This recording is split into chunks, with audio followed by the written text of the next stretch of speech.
Here in Nevada. Yes. Are things as make or break for you here as some are painting them to be? You know, we always knew this was going to be a long primary process, and it's why we built this campaign, grassroots, and across this nation.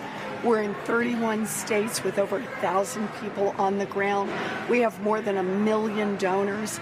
And I'm deeply grateful for all of that.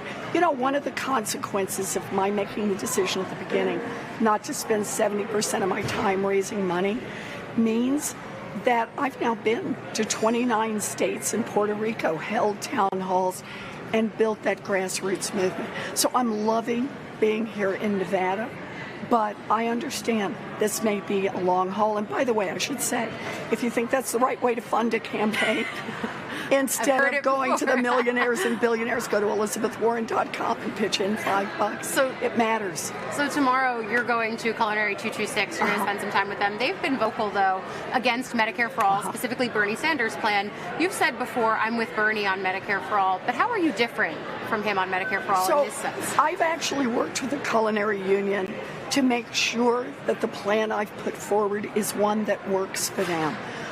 It has special provisions for union negotiated plans, and also I visited their health care center.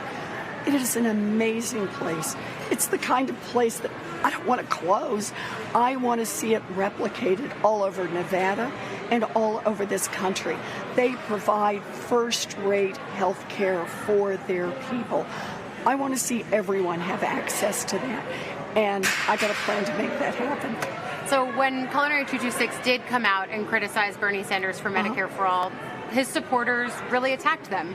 Do you feel, and you're someone who's actually come under that attack before, back in Iowa, back in January, do you feel like he's done enough to condemn the culture online that stems from his movement? I've said before that we are all responsible for what our supporters did. And I think Bernie has a lot of questions to answer here.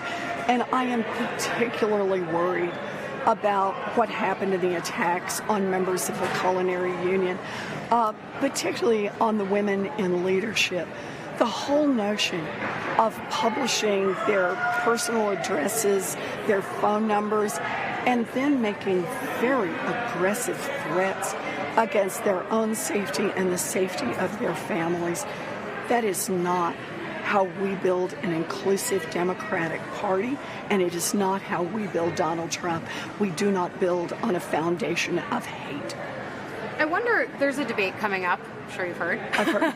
I wonder, I was talking to some women at your event earlier today, and we were talking about how you could be potentially more aggressive on the next debate stage.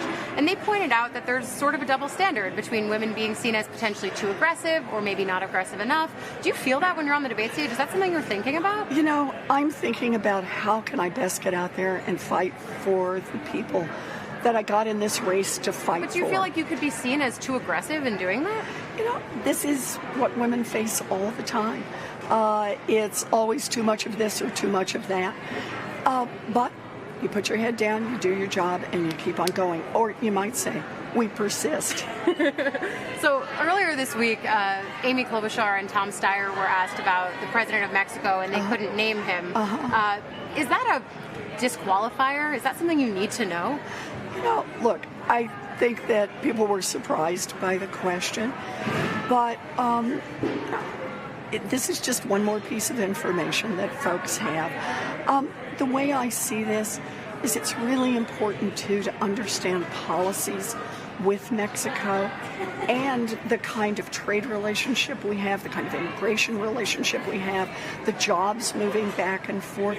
All of these are serious issues that affect our economy, and we need to be treating Mexico with respect. All of our candidates need to understand better about Mexico and be prepared to answer serious, substantive questions. Is it amateurish to be running for president of the United States and not know who the president of Mexico is?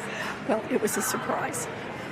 My last question, I feel like I've not asked you this, but what do you think of, on SNL, Kate McKinnon's impersonation of you? I love it. You love it? I really do. She's high energy. In fact, this is my pitch. Vote for me for president, and we'll get 8 more years of Kate McKinnon on Saturday Night Live. Hey, NBC News viewers, thanks for checking out our YouTube channel. Subscribe by clicking on that button down here, and click on any of the videos over here to watch the latest interviews, show highlights, and digital exclusives. Thanks for watching.